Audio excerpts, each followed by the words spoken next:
अस्सलाम वालेकुम स्टूडेंट्स। हम इससे पहले बात कर रहे थे कि एनालिसिस क्या है और न्यूमेरिकल एनालिसिस क्या है। अब हम देखेंगे कि हम न्यूमेरिकल एनालिसिस को स्टडी क्यों करते हैं।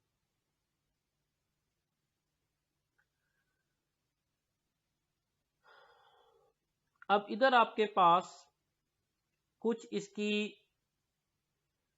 फिजिकल एप्लीकेशंस दी गई हैं।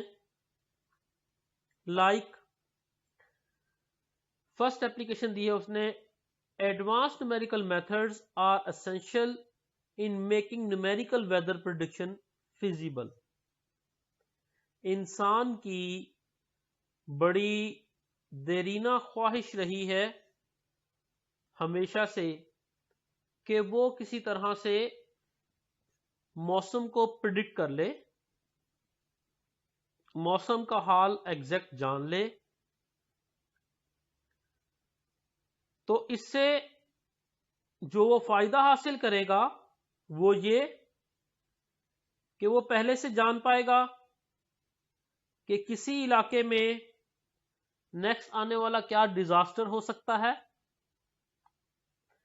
किसी इलाके में कौन सी फसल काश्त की जाए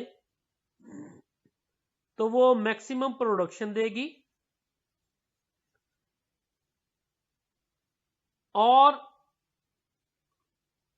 हमारी दुनिया की जो मैक्सिमम इकोनॉमी फूड आइटम्स के अगेंस्ट खड़ी हुई है, ज़राअत के अगेंस्ट खड़ी हुई है, एग्रीकल्चर के अगेंस्ट खड़ी हुई है, वो पूरी की पूरी स्टेबलाइज हो जाएगी।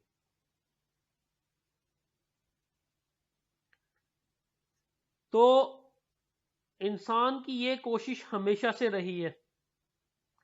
हमारी दुनिया की अभी भी जो मैक्सिमम आबादी है, हमारी दुनिया अभी तक उतना फूड पैदा नहीं कर पा रही। अभी भी हमारे नजदीक, हमारे कैलकुलेशंस के मुताबिक दुनिया में लाखों करोड़ों लोग ऐसे हैं जो अभी भी जिनको 3 वक्त का खाना मुयस्सर नहीं है।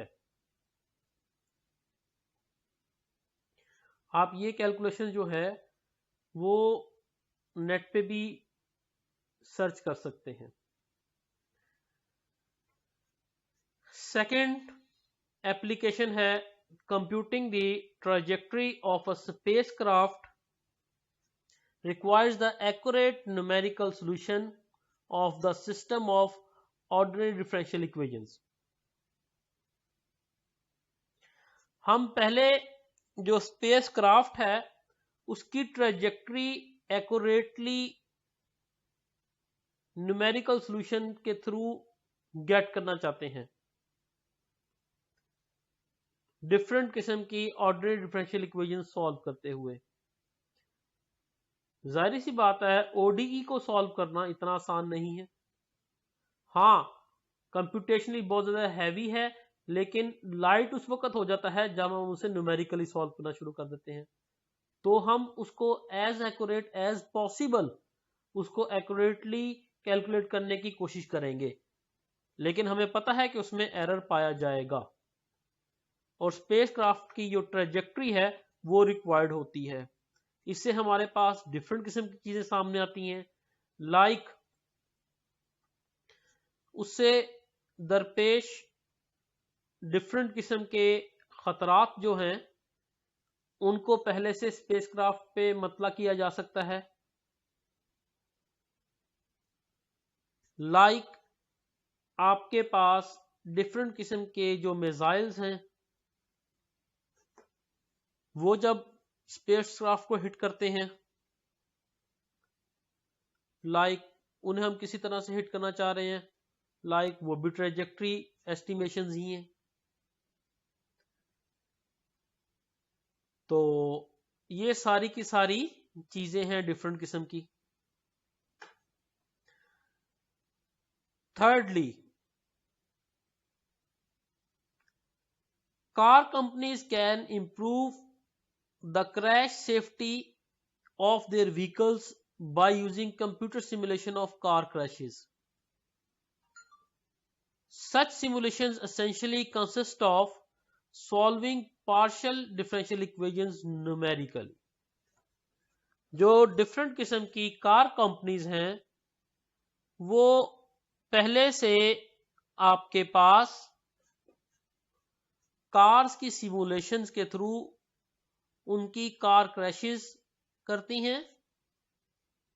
सिमुलेशन में सॉफ्टवेयर बेस्ड, और उससे उन्हें अंदाजा हो जाता है कि उनका मॉडल जो गिवन है वो कितना आपके पास अच्छा है, कितना आपके पास वर्थवाइल है, उसकी एक्यूरेसी कैसी है, कितना उसमें चांस है कि किसी के क्रश हो जाने का, या कितना चांस है किसी खास कंपोनेंट के जो है वो ब्रेकडाउन होने का। मेनली आपके पास जो कार कंपनीज होती हैं वो कार में इस तरह की सेफ्टी प्रोवाइड करती हैं कि कार में जो आपके पास जितनी सीटिंग जो कैबिन है वो कहीं से पिचके नहीं। उसके अलावा कार की efficiency wise, engine efficiency wise, fuel efficiency wise, ये सारी चीजें हम पहले से सिमुलेशन बेस्ड जो है वो कंप्यूट कर सकते हैं। हम पहले से इस चीज का अंदाजा कर सकते हैं। उसके अलावा इंश्योरेंस कंपनीज हैं,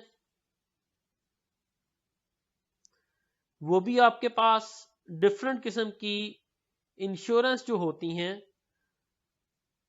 उनके रिस्क फैक्टर्स जो हैं वो न्यूमेरिकली पहले से कैलकुलेट करके रखती हैं कि आया कि कितने % रिस्क है कि इंश्योरेंस कंपनी को नुकसान नहीं होगा। ऐसी इंश्योरेंस कभी भी पास नहीं की जाती जिसमें रिस्क फैक्टर बहुत ज्यादा हो, कंपनी को नुकसान होने का खदशा बहुत ज्यादा हो। आपने देखा होगा इंश्योरेंस कंपनीज जो हैं वो आपके हेल्थ सर्टिफिकेट्स वगैरह भी देख रही होती हैं इंश्योरेंस करने से पहले।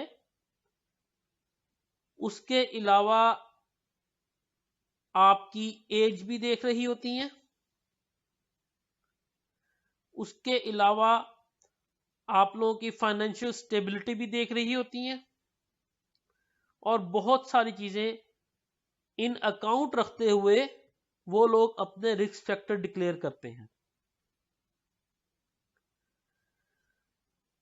तो ये डिफरेंट किस्म की चंद एक एप्लीकेशंस हैं कि हम न्यूमेरिकल एनालिसिस को स्टडी क्यों करते हैं। और बैकएंड पे देखें आपके पास इन सारे प्रॉब्लम्स के मैथमेटिकल मॉडल्स मौजूद हैं।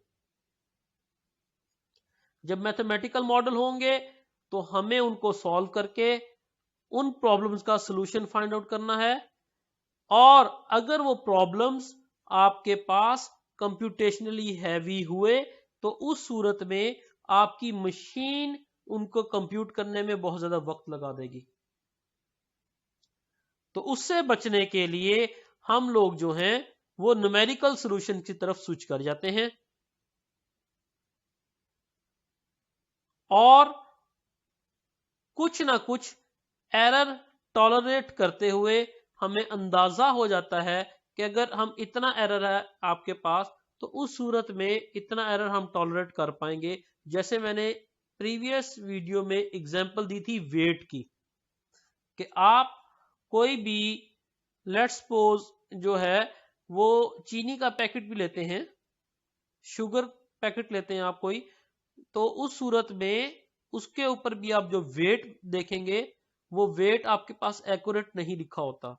वो लिखते हैं net weight is equal to like 1 kg plus minus 20 grams. ये जो प्लस माइनस 20 ग्राम्स हैं ये भी आपके पास वो एरर ही है जिसमें वो उसके टॉलरेंस है कि इतना नुकसान कंपनी बर्दाश्त कर सकती है और सारिफ जो है कंज्यूमर जो है वो भी इतना नुकसान बर्दाश्त कर सकता है। उम्मीद करता हूं कि आपको यहां तक चीजें समझ आ गई होंगी। फिर भी किसी भी मुश्किल की सूरत में आप लोग मुझे मेरे व्हाट्सएप पे कांटेक्ट कर सकते हैं। अपना ख्याल रखिएगा। अल्लाह आपका हामी नासिर हो। अल्लाह हाफिज।